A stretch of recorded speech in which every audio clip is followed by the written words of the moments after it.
नमस्कार दोस्तों। तो कोई भी आप व्रत उपवास करते हैं उसकी मुख्य कहानी कहने के बाद आपको विनायक जी की कहानी यानी कि गणेश जी की कहानी अवश्य ही कहनी चाहिए। विनायक जी गणेश जी की कहानी के बिना मुख्य व्रत की कहानी को अधूरा माना जाता है। तो इसके मुख्य कहानी के तुरंत बाद आपको गणेश जी महाराज की कहानी कहनी और सुननी चाहिए।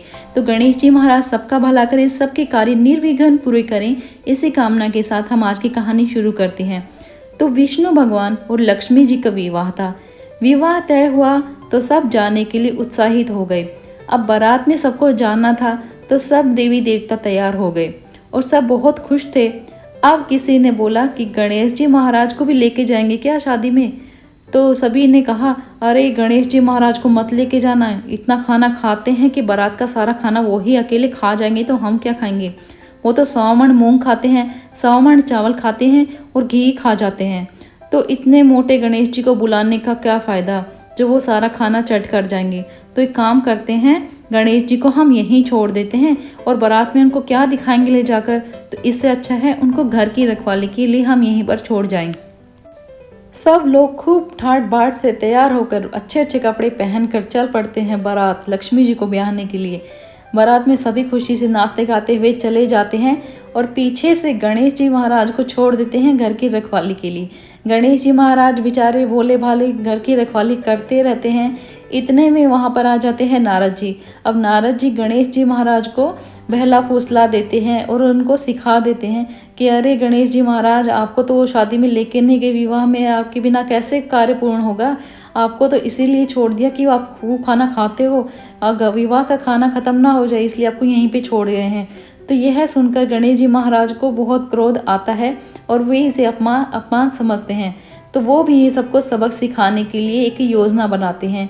अब वो अपने वाहन मूषक को आज्ञा देते हैं कि तुम जाओ और सारी धरती को खोद डालो। उनका वाहन मूषक ऐसा ही करता है। तो गणेश जी महाराज का वाहन जाकर सारी धरती को खोद देता है। अब सारी धरती थोती हो जाती है, मतलब कि बिल्कुल खोखली हो जाती है। उधर जब बाराती चलने लगते हैं तो भगवान विष्णु का रथ का पहिया धरती में फंस जाता है और अब सभी बाकी बारातियों के भी रथ के पहिए उसमें फंस जाते हैं। बारात आगे बढ़ ही नहीं पाती है। तो अब सब लोग क्या प्रयत्न करते हैं कि रथ के पहिए को कैसे निकाला जाए। सब जी जान लगा देते हैं, अपनी अच्छी से अच्छी शक्तियाँ प्रयोग कर लेते हैं, परंतु कोई भी रथ के पहिए नहीं निकाल पाता है। एक किसान वहाँ से जाता रहता है तो कोई कहता है कि भाई किसान को बुलाओ, ये शायद रथ के पहिए निकाल दे। तो किसान को बुलाया जाता है। किसान सबको नमस्कार करता है और जोर से जय श्री गणेश बोलकर रथ का पहिया बाहर निकाल देता है।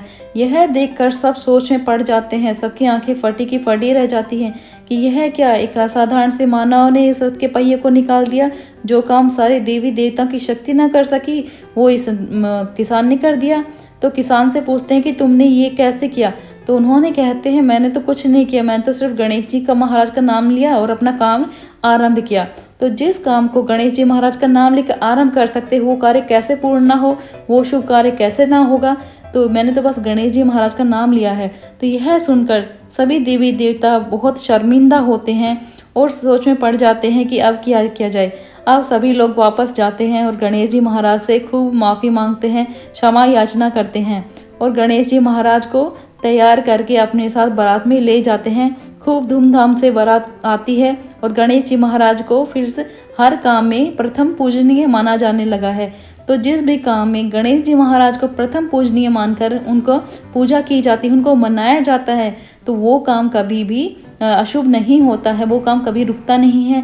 वो काम बहुत ही निर्विघ्न पूरा होता है, शुभ होता है, सबका भला होता है। तो गणेश जी महाराज ने जैसा पहले किया वैसा किसी के साथ ना करें, जैसा बाद में किया वैसा सबके साथ भला करें। तो कहानी कहने वाले, हुगारा भरने वाले और सुनने वाले सभी का कल्याण गणेश जी महाराज करें, सबके व्रत उपवास के पूर्ण फल उनको प्रदान करें। इसी आस्था के साथ, इसी कामना के साथ मैं कहानी संपन्न करती हूँ। तो एक बार आप जय गणेश जी बोल दीजिए। जय गणेश जी महाराज। ओम श्री गणेशाय नमः। कथा संपन्न होती है।